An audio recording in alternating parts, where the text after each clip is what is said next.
जिंदाबाद जिंदाबाद जिंदाबाद, कर्मचारी साथी जिंदाबाद जिंदाबाद जिंदाबाद, घोटाला सरकार मुर्दाबाद।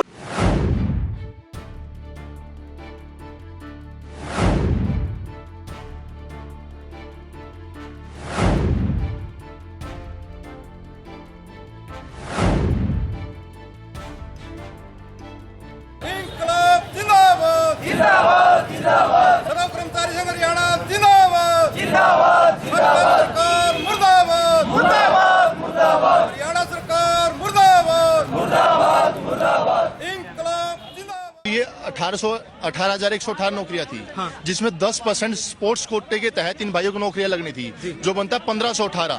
उन भाइयों को हटाया गया है, मगर उसमें एक नमूना और भी है। उसमें से 400-300 भाइयों को नौकरियां उसमें मिल गई हैं दोबारा से, क्योंकि इन्होंने क्या किया है भाई, इन्होंने कहा भाई नई पॉलिसी तहत हम उन भाइयों को लगाएंगे, कर्मचारी को उनको लगाएंगे, पर नई पॉलिसी तहत तो अब सभी भाई नहीं अप्लाई कर पाएंगे। जिस भाई की उम्र 38 हो गई, 39 साल हो गया, वो कहाँ स्पोर्ट्स में जाके खेलेगा। ये क्या हुआ था, जब 2018 में नौकरियां भर्तियां निकली थी, तो उसमें एडवर्टीजमेंट में लिखा गया था क्या भाई स्पोर्ट्स कोटे के तहत इनको नौकरियां दी जाएंगी। उसमें कहीं भी ये नहीं लिखित में था कि अभी नई पॉलिसी तहत हो या पुरानी पॉलिसी तहत हो। पुरानी पॉलिसी थी OSP, आउटस्टैंडिंग स्पोर्ट्स पर्सन, जिसके तहत इनको ज्वाइनिंग दी गई थी, और अब ये कह रहे हैं ESP, एलिजिबल स्पोर्ट्स पर्सन के तहत। मैं आपको एक बात और ध्यान देना चाहूंगा इस बारे में, जब उसमें इन्होंने लिखित में नहीं दिया था, तो फिर किस फैसले के आधार पर इनको हटाना चाहते हैं। जब इन्होंने उसमें मेंशन नहीं किया है, तो दिखती बात है वो मान्य है उस चीज के लिए, वो उसमें मान्य है, तो फिर अब नौकरी क्यों लगा रहे हैं। पहले तो अपने आप इन्होंने नौकरियां दी, जींद उपचुनाव को देखते हुए वाहवाही लूटने के लिए इन्होंने जनता को बुरगलाने काम किया। फटाफट सबकी एक हफ्ते पहले, जींद उपचुनाव से पहले, इन्होंने सबको ज्वाइनिंग करा दी।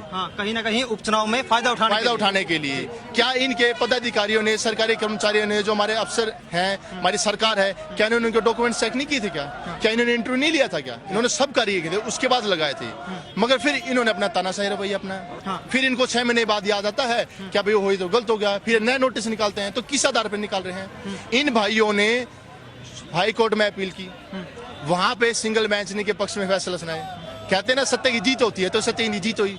मगर सरकार को अपनी ये बेइज्जती, इन्होंने अपनी आन बान शान का सवाल बना लिया। इन्होंने कैसे कर दिया? डबल बेंच के लिए सरकार ने अपने लगाए हुए कर्मचारियों के विरुद्ध खुद जाने का सरकार ने काम किया। फिर इनके पक्ष में फैसला आते ही इन्होंने टर्मिनेशन के लिए ऑर्डर दे दिए। इससे बड़ा तानाशाही रवैया क्या होगा?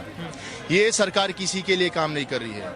जात पात की राजनीति, बढ़ती हुई बेरोजगारी, किसानों को मारने के लिए काम, 3 कानून, मजदूर भाइयों के लिए और छोटे व्यापारियों का, सबका इन्होंने काम खत्म कर दिया।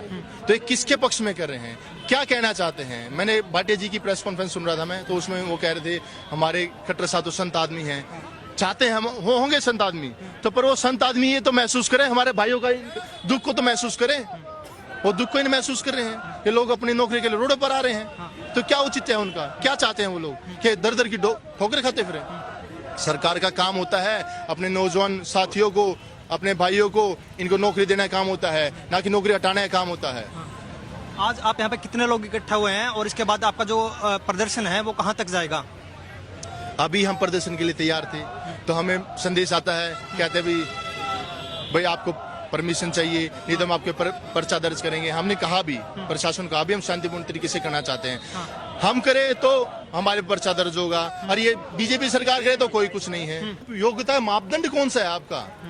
वो तो योग्य नहीं है। ये भाई कैसे योग्य नहीं थे? इनको तो खुद इन्होंने लगाया था, तो तब कहाँ गए थे? तब इनको योग्यता नहीं दिखाई दी क्या? योग्य तो सिर्फ इनके विधायक, इनके MP, इनकी सरकार, ये योग्य हैं, और इनके लिए कोई योग्य नहीं है।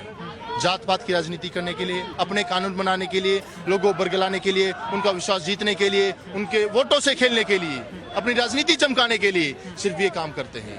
मैं ये कहना चाहता हूँ, अगर इनको हटाना था ना तो बढ़ती हुई बेरोजगारी दर को हटाते, हटाना था ना तो किसान और मजदूर भाइयों पर होते अत्याचार को हटाते, हटाना था ना तो बढ़ते हुए अपराध को हटाएं, हटाना था ना तो हमारे जो काले कानून बनाए किसानों के लिए उनको हटाएं, ना कि हमारे लगे हुए कर्मचारियों भाइयों को हटाया जाए। ये आज भी, ये जो भाई आज मौजूद है, आज भी मौजूद हैं, कार्य कर रहे हैं, ये लगे हुए नौकरियों पर, पर इनके ऊपर तलवार लटक रही है। अगले 10 से 15 दिन का समय है इनके पास।